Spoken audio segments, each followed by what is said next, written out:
and good morning, everyone. So, today we will hear about the forest allowance. What is forest allowance and who can claim forest allowance? The objective of our presentation today is the first one to explain the concept and tax treatment of forest allowance, the second one to discuss the qualifying forest expenditure and the condition to claim the allowance, the third one to reflect on how this understanding can enhance our professionalism on taxation for our future career. Hello boss, this is our report for this year. Why is the tax payable is so high? Do something to make it low. I think we should call tax consultant. Yes, do it now.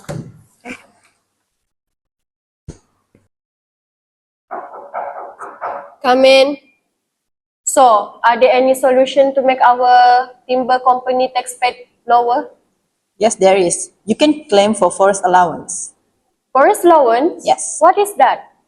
Forest allowance is governed under Schedule 3 of Income Tax Act 1967. This act applies specifically to taxpayers who are carrying on the business of extracting timber from the forest in Malaysia. Now, let's look at the eligibility of requirement. In order to qualify for forest allowance, the taxpayer must hold a valid forest license that legally allows them to extract timber. This requirement is very important. If the taxpayer does not have any legal rights to extract timber, then any expenditure incurred will not qualify for forest allowance, even if the expenditure is related to forestry activities. Next, I will explain the key concept of qualifying forest expenditure, or also known as QFE. Qualifying forest expenditure refers to capital expenditure that are incurred specifically for purpose of timber extraction.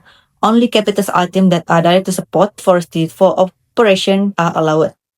For example, roads that are constructed within the forest area to facilitate the transportation of timber, buildings that are used for timber extraction operations such as storage or processing facilities within the forest, or living accommodation or welfare buildings provided for employees who are working in the forest area.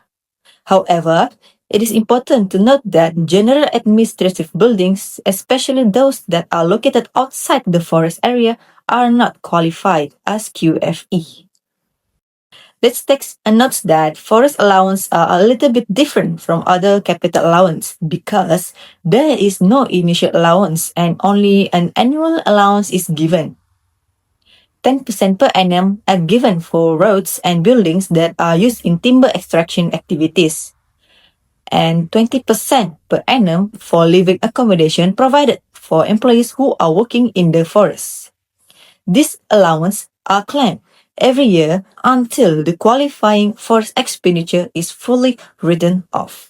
To conclude, and to make it easier to understand, forest allowance provides tax relief to taxpayers who are involved in timber extraction, but only when strict conditions are met, especially in relation to legal rights and qualifying expenditure.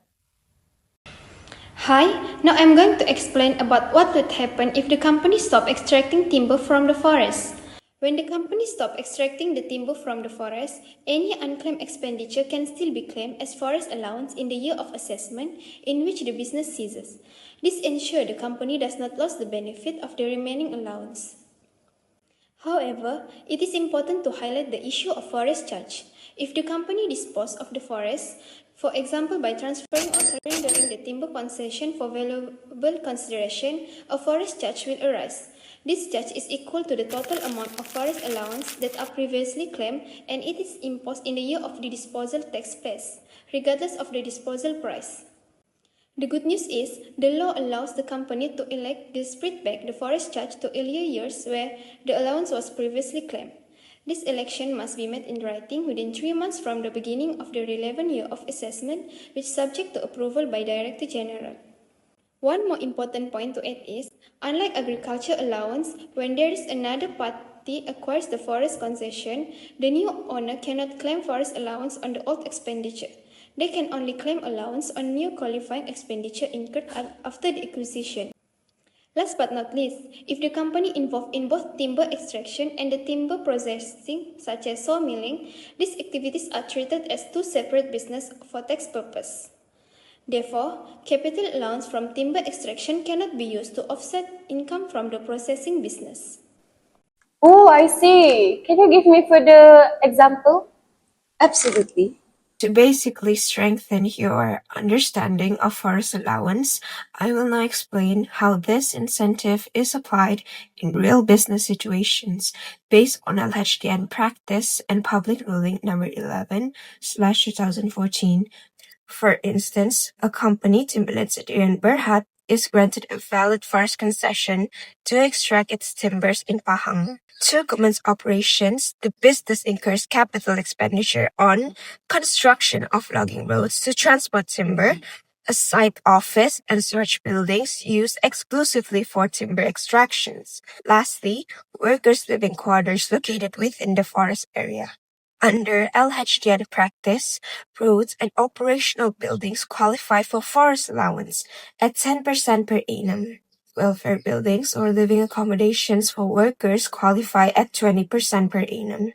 These claims are allowed because the assets have little or no alternative uses once the timber extraction ceases. Okay, let us consider what happens when a business comes to an end. Let's say Timberland City Berhad permanently ceases its timber extraction activities. Any unclaimed residual forest expenditure can still be fully claimed as forest allowance in the year of assessment of cessation. It is the same fact as in the first example, except that the period of concession is for 5 years. If Timberland ceases its business permanently in 2019, the computation of the forest allowance would be as follows. Suppose that Timberland City Berhad sells or transfers its forest concession to another company for valuable consideration. In this situation, a forest charge arises. Under LHDN practice, the selling price of the concession is irrelevant. The forest charge is calculated solely based on the total forest allowance previously claimed. From LHDN audit and administrative practice, several key points should be highlighted. Sale proceeds do not reduce forest charges. A purchaser of the forest cannot inherit forest allowance. Timber extractions and timber processing are treated as separate business and allowance cannot go offset between them. In conclusion, forest allowance is not merely a tax deduction. It is a strategic tax incentive that requires careful identification of qualifying expenditure, strong documentations aligned with LHN guidelines, and forward planning, especially when disposal or cessation is anticipated. If applied correctly, forest allowance supports sustainable timber operations while allowing companies to manage long-term tax exposure effectively. From my professional perspective, I realized my initial understanding about forest allowance was mostly theoretical and lack of practical application. One of the main challenges is to identify which type of forest expenditure is actually qualify, as this require careful interpretation of tax legislation and professional judgment. And through this assignment, I learned how to turn complex tax legislation and turn it into practical advice that even non-tax client can understand. This experience is important for my future career as it highlights the importance of technical knowledge combined with ethical responsibility. I'm the CEO of a timber company. For years, I believe success meant harvesting efficiently, meeting demand, and increasing profit. I focus on output, deadlines, and numbers. But recently, I learned an expensive lesson, one that completely changed how I see my business and my responsibility as a leader. Because I didn't fully understand forest allowance, my company ended up paying more tax than we should have.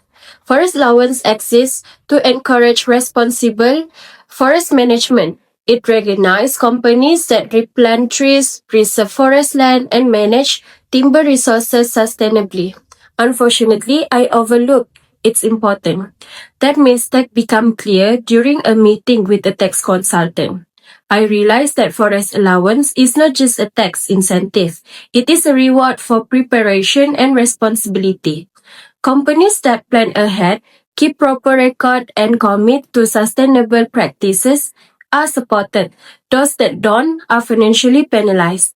That moment forced me to reflect. The first lesson was self-improvement through knowledge.